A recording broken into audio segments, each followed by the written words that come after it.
So, as I mentioned, my name's Aaron. I'm from the Onshape team. I'm going to pass it over to Phi and Stefanos to kick it off. I'm very excited to see what's going to be presented today. I know they have some really fantastic updates to their product, and I'll pass it off. Thank you very much, Aaron, and thank you everyone for being here. It's a pleasure. And as you may know from the title of this webinar, the main reason we are doing this today is that we would like to present to you the new version of Phi that we have been working on over the summer, which is basically a mobile or tablet version of our application.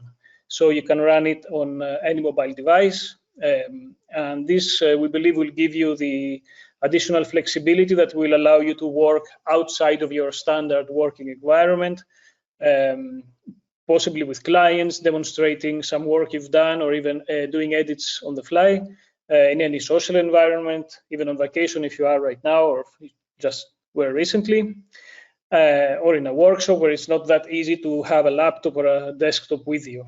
So this additional freedom and flexibility of design is based on the fact that we developed a new set of user interface features, gestures based on the typical touch gestures that you would expect, like pinch and zoom and everything that we will be demonstrating. But before we go into that, I really don't want to assume that everybody here is familiar with Phi and what it does. So I'll just give a very quick introduction of what Phi is. And after that, Georgia and Vince and Jeremy will present three designs that they did on the tablet version of Phi, and we'll explain how they went about it and show you how it's done. So first of all, in order to be able to use Phi, you need to register for it. And the way to do it is through Onshape. You go to the Onshape App Store, where you will find various applications that extend and complement its many functionalities. And in the Design and Documentation tab, you will find Phi. And Phi comes with a free version or two paid plans. You can select the one that's more appropriate for your needs. And once you've done that and you have registered, then back into any Onshape document, if you click on the plus icon at the bottom left of the screen and then on the application menu, you will find Phi. And by running it, you will see a new tab appear in your screen within the Onshape environment, like you see here. We start with an introductory video that we strongly recommend you go through. It's very brief and it gives you a quick intro on how to use Phi. We'll skip it for now. And then you get to this screen that you see here. And this is basically your starting point for any design. Before I proceed to give a very brief demonstration of what you can do with Phi, we don't really want to assume that everybody here is familiar with Phi and what it does. And so you may be wondering why you might be interested in Phi altogether, given that Onshape already have many powerful tools for designing parts, assemblies, and everything. So basically, Phi is an application that focuses on allowing you to design bodies that consist of surfaces that are not very simple. So what we call organic or freeform surfaces that are traditionally not very easy to handle and design and edit. These types of surfaces, we feel that Phi gives you a more natural and intuitive and quick way of designing them. And so by combining this capability of Phi with Onshape's large set of design tools, we think that you can have a much faster and more productive experience in your design work. So just to give you a very, very brief example before we move on to the other presenters. As I said, here you start your design either from one of these default volumes that we provide you, or from something that you have been working on and have saved within your Phi or your Onshape document. In this case, I won't do either of these things. I will start with a blank screen, and I will just bring in a model, a part that I have designed within Onshape.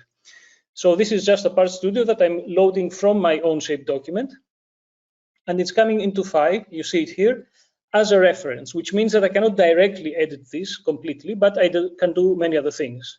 For instance, here I am selecting two faces that you see, and I will ask Phi to convert these into editable form. So here you see it has added two new faces, the gray ones, which are now editable phi faces. So for example, if I pull up this vertex, the face deforms as one would expect.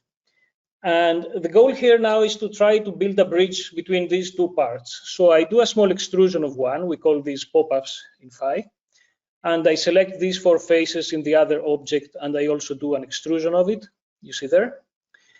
And now I will select this object and I will rotate it by 45 degrees. We have freeform rotate tools, but also precise rotate and move tools. So I give exactly 45 degrees and the part rotates. So this is the initial shape I had in mind. And now I will simply select all of these faces. We have a brush select command where you quickly select objects, and I will hit the bridge command. So phi directly provides this shape for us. So it thought that this is a reasonable bridge to design, but I can very easily interact with this. So for example, I'm now selecting these four edges and I hit the smoothen command. The smoothen command is very versatile. We use it in many different instances.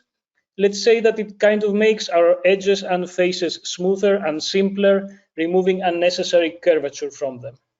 So if I'm happy with the shape, all I need to do is hit the send to Onshape button, which I just did. I give this a name, and after a few seconds, this is translated behind the scenes on our server from this phi model that you see here into a completely valid Onshape part within a new part studio that you see at the bottom of the screen. So this is basically my design now living within the Onshape world. And for instance, here I have an assembly and I bring in my initial part and also this new part that I designed, and here they are together. So this seamless interaction between phi and Onshape is, we think, quite powerful. Now I'm back into my phi tab and I decide to do some more edits to this part. So I split this face in half with an edge. I modify this shape a little bit, just slightly, to bring it to the shape that I like. And then all I need to do is hit the send to Onshape button once again. And after a few seconds, if I go back into my Onshape assembly, I will see an automatic update, there you saw it, of the shape as I just edited it. So very, very quickly, this is just a demonstration of how we feel that you can use phi within the Onshape environment to do these types of designs that involve freeform surfaces in a faster and more natural way, while leveraging all of the power of Onshape on top of that by adding downstream features, for example, fillets or anything else you want. Now, the rest of the seminar will focus on the tablet version, as I mentioned, and on the new interface that we have been working on recently. So, as you know, Onshape already has been running on a tablet for a long time. There's an application there for it. And however, it doesn't allow App Store applications to run within its environment. So we bypassed this limitation by creating a separate application for phi, which runs alongside Onshape on a tablet. So basically you have two applications running, Onshape and tablet, and phi next to each other. However, behind the scenes, the two are actually communicating constantly. So when you launch phi, as you will see in a little, you are directly authenticated through your Onshape account.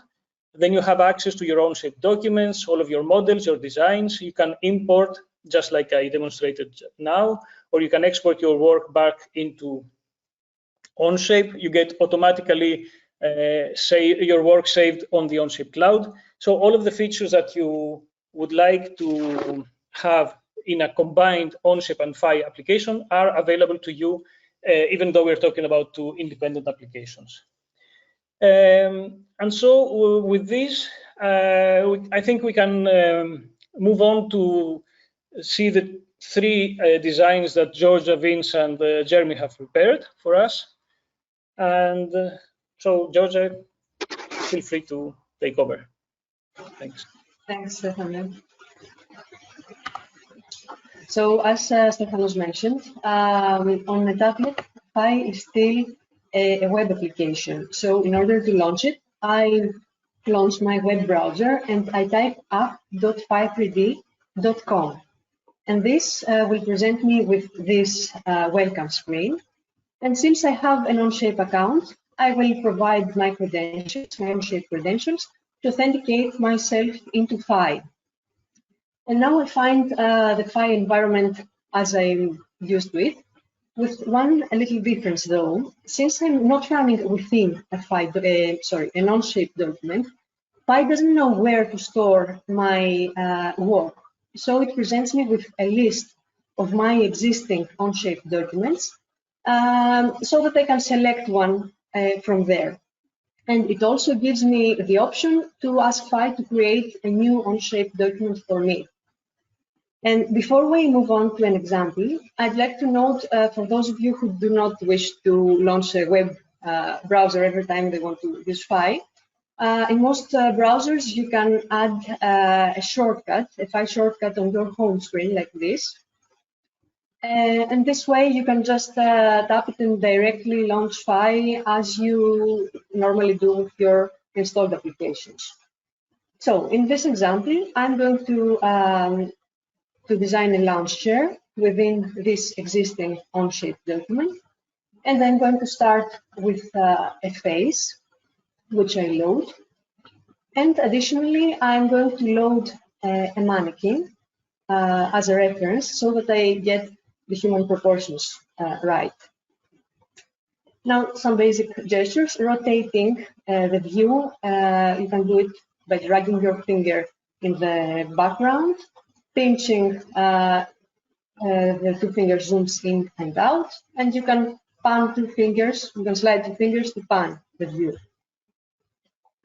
Now, as most of you already know, those who have been using Phi on desktop, the Shift key is usually used as a modifier on Phi.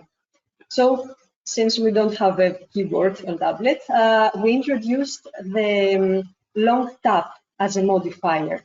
So here you can see a curve without any modifier.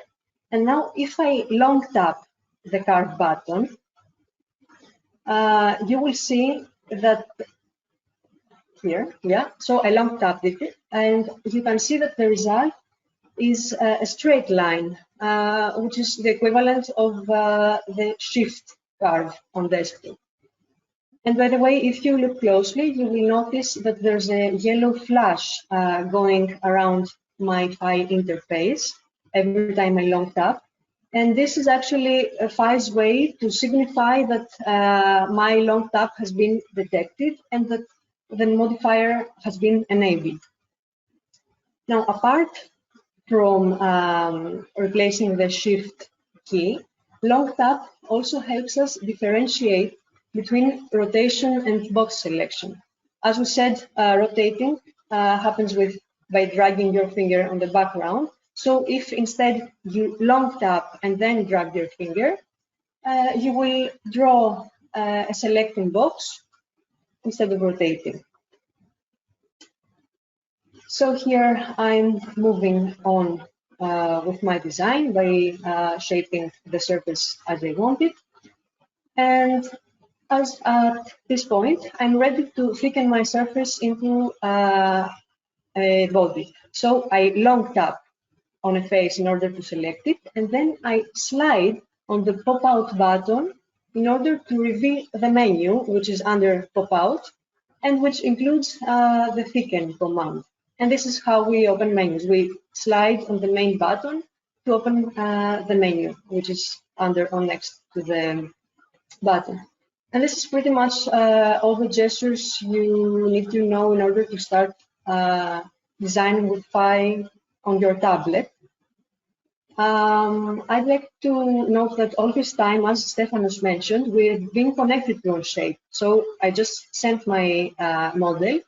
And if I open my Onshape document, I can see that the export is there. And also the .phi file, where my work has been auto-saved all this time, is also there. And finally, if you tap the Phi logo, you will see that the buttons around the interface will hide, and this will give you a cleaner view of your model. So Vince, I would like to take over. Thank you very much, Georgia. Let me take a moment just to introduce Vincent Haley and Jeremy Lucchini, Sure. two extremely experienced designers that we had the pleasure and honor to work with over the past months, and they've given us a huge amount of feedback and information and help in shaping Phi and making it better. And they've also used it to give us directions with features that they feel we should be working on and adding. So we're really grateful to have you guys here to also present these designs, and thank you for participating. You're welcome. So I had an opportunity over the summer to travel to Greece and get with the team, and we kicked off the touch development, and from there set out a plan for what each of us would do as tasks. And so I got my first feel of Phi on the tablet on a mini, and the first test drive while it was in alpha. And then also while at the office, it was good to be able to see some of the other designs that we had worked on in the flesh. And one of those was a set of carafes that we made. And so we went from the digital to 3D prints. All right, so I came away from our meeting with a task, and that was to develop a outdoor object, and I chose paddle, kayak paddle. And what I'm going to show is two different workflows. The first being to make a symmetrical paddle you can start from two ways. In this case, I chose a default cube, which may seem counterintuitive, but you can very quickly, using a smooth functionality, turn something that's rectilinear into a very soft form. And the goal with starting in this approach was to control the draft angle, because again, I'm making these models, objects from the standpoint that they're going to be manufactured in some way. And so I'm trying to dial into the various details and the tools and make sure that we can navigate them in the manner that we need. In this case, the side walls have a draft, and this is the center spine of the paddle that I'm making. And this main section, you can tweak all of your curve directions or your handles, drag handles, to control the shape. And then in a moment here, you'll see that after adding a few extra edges, then I was able to select, move things into position, and then do a smoothen, and now we have the bottom. So that's the core geometry for the spine. And from here, I'll begin the process of popping out. In this case, I stretched all the way to the distance that I wanted and tapered the front. So we go from 1.25 inches to something narrow. And then also there's a background image that's not showing right now, but what I'm doing here is adding some more geometry so that I can create a soft curve in that spine when you look at it from the side view. And you'll see in just a moment, there's the geometry has to have a kind of a dip in it in order to follow the contour of the paddle. And notice what I'm doing at different times is assuring that I have a connection between my edges, those side edges which are straight, and then the bottom which is contoured. A smooth operation takes care of that. Here I grab the front geometry and then I pull the nose or the tip out by several inches, and using the carve functionality to insert more boundaries, select the middle section here, and then just grabbing and pulling, I can create kind of the bowing effect that's typical with a paddle, and also that lets this geometry correspond. Now in this approach, the plan is to build out the spine and overbuild it, meaning have it exist outside of the blade, because on the Onshape side of things, I'll use a function there to do a split and then get rid of the extra. One thing to be aware of when you have separate bodies, and in this case, I have a circle that's the shaft that's going to meet up with this semicircle flat-sided object. So making sure that the contours match is important, and that's the step that I'm trying to achieve right here. And downstream, I did find that there was a little bit of lack of matching, and I had to do a special step, which I'll show you. I could have gone back and made adjustments, and that's the trade-off. Either you make things independent and you join them up, or you start from a consistent shape and or not a consistent shape, singular shape, divide the geometry. Right now, what I'm doing is just adjusting the curvature and making sure that the draft angle on the side, that flat side all the way down, was important, because underneath the paddle, that area would need to be pulled properly when it's injection molded. Now what you're seeing is I'm looking at the paddle, and again, this is the symmetrical one, and I'm just tweaking, adjusting the relationship of where it steps down, the blade joins the handle and then steps up to from the shaft up to the paddle. And once again, with this, I'm trying to make sure things are in the proper location, so that once it's thickened, then we're good to go.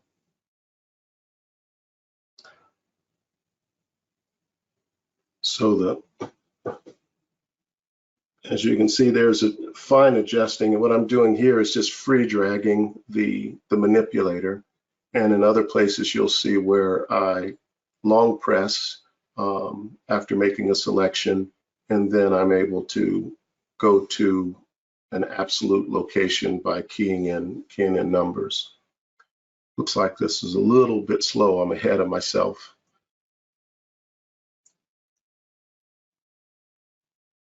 And you can see that I have reference images in. I brought them in a top and a side view, and that's served as a guide. And the symmetry in this case was initially done with a mirror, not a mirror, but a symmetry function, which you can see the magenta and the teal that shows you that those edges are symmetrical to one another. Here you can see the spine is sticking above, and so I brought everything over as we showed you earlier, but I brought it over into Onshape and used the surface of the blade to split the geometry, and then from here began to add a few other features like the round on the blade, that soft transition, and then in another approach I created the transition within Onshape, within Phi.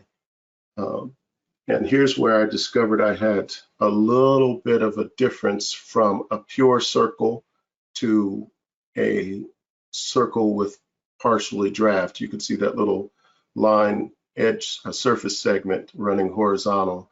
So what I did here was use some of the tools within Onshape to create a bridge.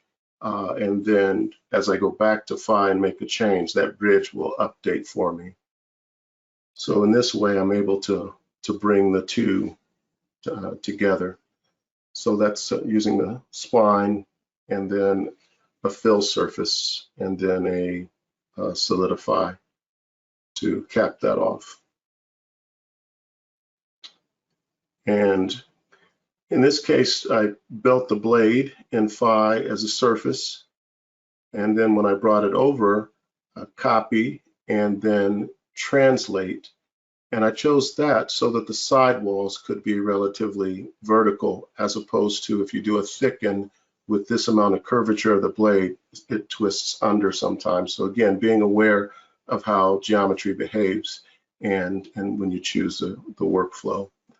And at this point, it's a matter of putting on the edge rounds and then doing a Boolean merge or add to finish off the details.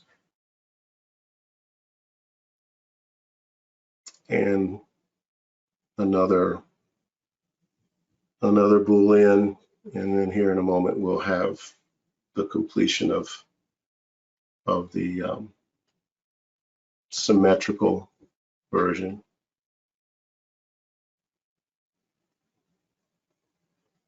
So now the asymmetrical approach, and that's obviously with the symmetrical approach, you can use the symmetry tools inside of Phi. For asymmetry, I actually started off using the symmetry tool, released the control, and then modify the geometry by selecting the points and then scaling, and which you'll see in a moment. When you bring a part in, usually it'll come in standing up, and then you have the ability to select the geometry key and the orientation you want it to be. In this case, instead of vertical, I had it horizontal, and beginning to pull out the spine using the pop out feature, fixing some geometry so that it stays in place. And in this approach, I use the carve to create that little side wall area that's going to allow me to respect the draft position orientation that I need. Deleting a few vertices and points to get that slope down, and then using the pop out tool with a free drag in order to rough out the shape. And then in this case, I started roughing it out and then brought in my reference image to line it up, which you'll see in a moment. And I haven't said it, but at various times I'm using the smooth tool to true up some of the curves and make sure they flow together, and that the highlights will track nicely from the top spine shaft across the top of the spine. And then working on the tip, select, drag, pull, then use a smooth operation to clean up that relationship, and again moving the edges in place, freezing geometry to hold it, and then shift, long press to smooth without moving points. And now double checking the shape against the reference image to make sure that I have the right flow of the geometry. And I believe you'll see here momentarily some of the curves, to get them nice and consistent. There's the radius or arc feature where you can pick two lines that are somewhat an arc and then 3 points, and it'll give you a true arc reference. Here, I'm creating the swell for right where the yoke is, or the blade, and the blade starts. And once again, flattening to make sure each of the sections are true. And that's important because sometimes over an Onshape, you may want to put a plane through a certain area. And if you have consistent geometry, then you can depend on that region to hold a plane and be able to do some other operation. And then on the side here, that area needed to be straight. So you'll see how once I select and then do make the sideline straight, and then that creates that area. now across the top, smoothing that geometry was a free drag, and then I believe I also used the curvature, radius curvature, and like right here, it will show that, and it will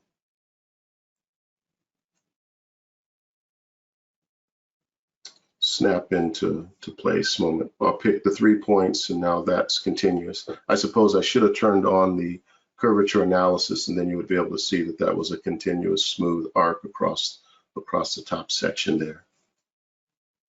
And I'm stepping through each of those stations and doing the same thing, making sure that that geometry is the curvature and the angle of inclination from the side of the points.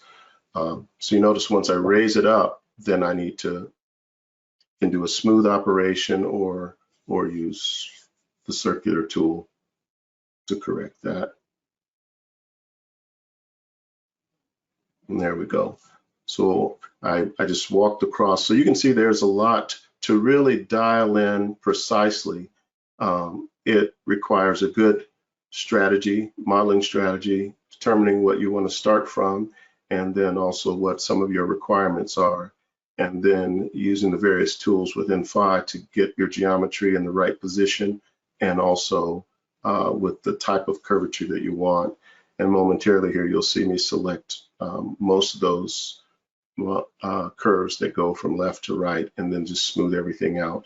And in this case, once I had that all true, I selected all of the surfaces and then did a clone to start the blade geometry. And then you hide the spine, and then from here, morph this contoured shape into the asymmetrical spline.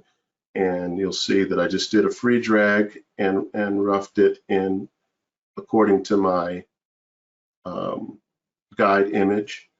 And the nice thing about Phi is it's very elastic. So even though this looks kind of wonky, once I get the points in the locations that I want, select that perimeter edge and then do a smooth, and then all of that boundary just comes into shape, and that's nice.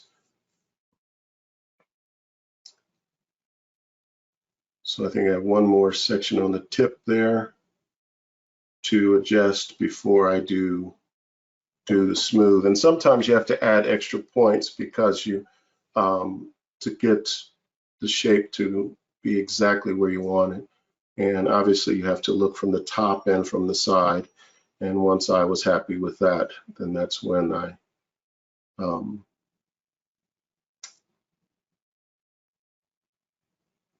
let's see, ahead of myself again. I thought that I was there. Okay. Smooth, so you can see how it flowed through those lines. Now I'm going across each section there and just using the circular tool to create a contour that I want, a consistent contour, and then bring that geometry in. So again, the asymmetrical one. And in this case, since the approach was to try to make the top face of the spine correspond closely to the top face of the paddle blade, knowing that when I thicken the paddle blade, that any inconsistency would get buried in between of the spine, and then putting in some extra features on the Onshape side, the rounds, fillets, and then also coring out for the shaft for the coring out a hole for the shaft to engage with the paddle. And once again, these are standard Onshape tools. And then I believe that just about covered it. And so from two different approaches, two different workflows, and they yield the same result, with the exception one design is asymmetrical and the other design adds symmetry. So, and then there's the two siblings. And there we are. Great. Thank you very much, Vince, for You're the welcome. very detailed description of all the steps.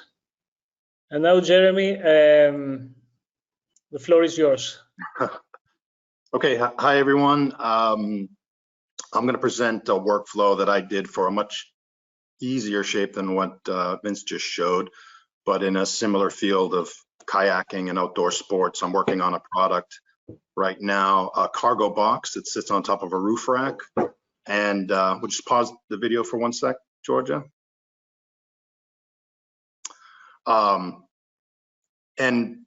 what I'm trying to convey here for everyone is a very quick demonstration of a workflow that ensures accuracy and precision.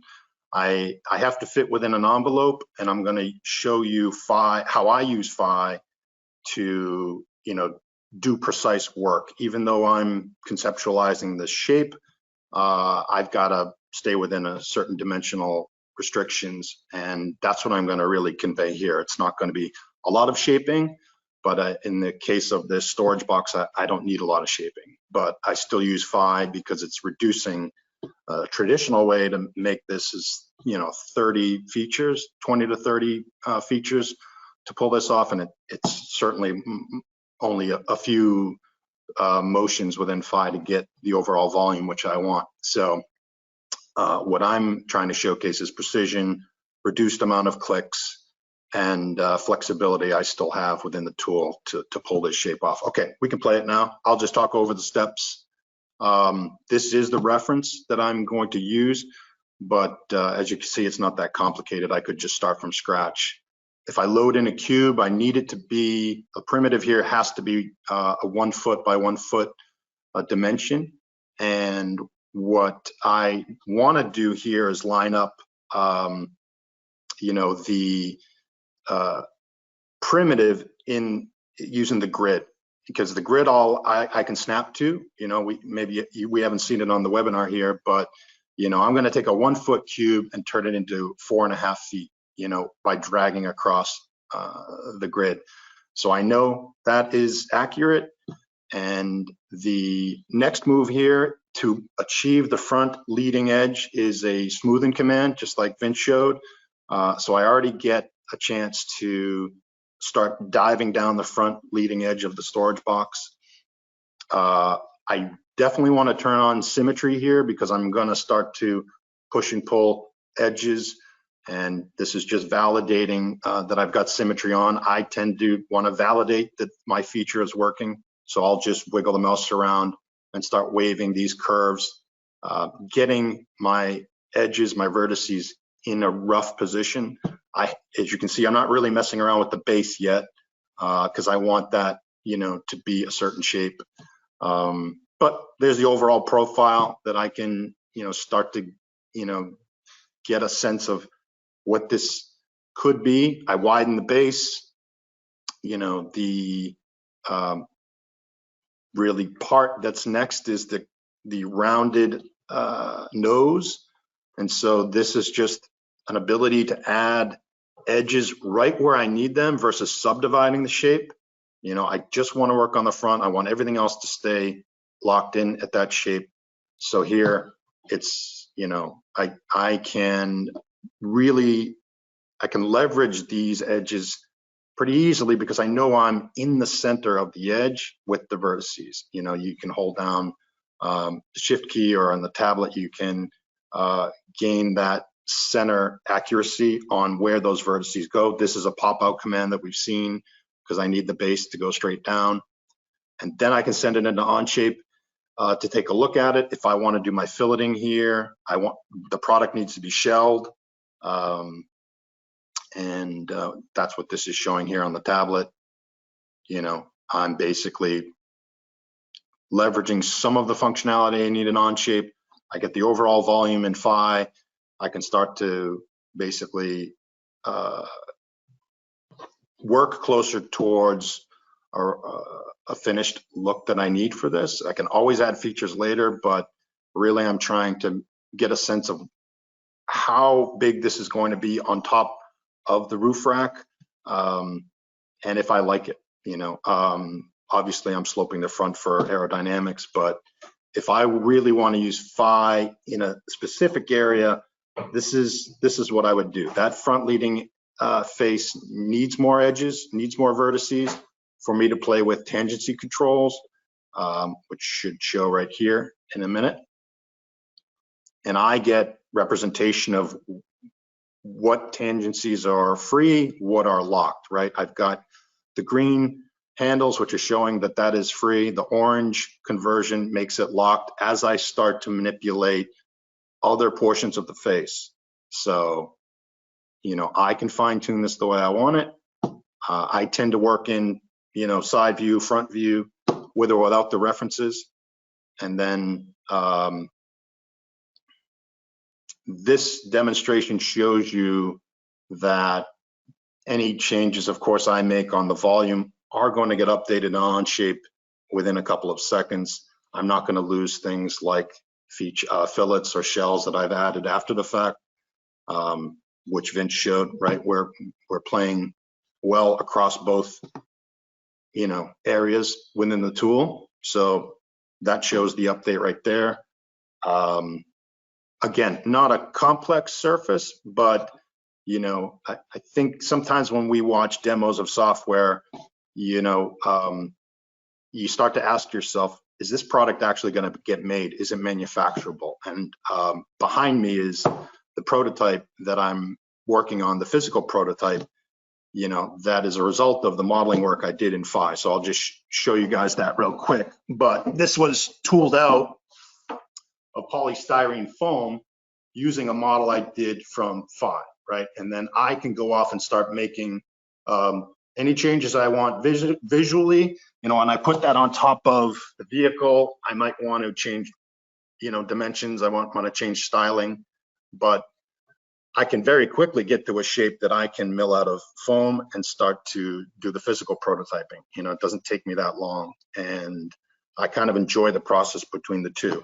You know, now that it's available on the tablet, it allows me really to do a little bit of both, analyze the physical prototype and make sure the digital file is where I want it to be, or if I want to collaborate with others on the shape. I find it quite a nice workflow. So that's a sneak peek into a pre-production component I'm working on, and I used Phi to do it. So I think I'll pass it back to Stefanos. Super. Thank you so much, Vince. It's great to see the result of the design work in real life also. So again, thank you, Vince, thank you, Jeremy and Georgia, for this demonstration. The idea was to show you a little bit how Phi is now available on a tablet. All of this demonstration that you saw was running on a tablet.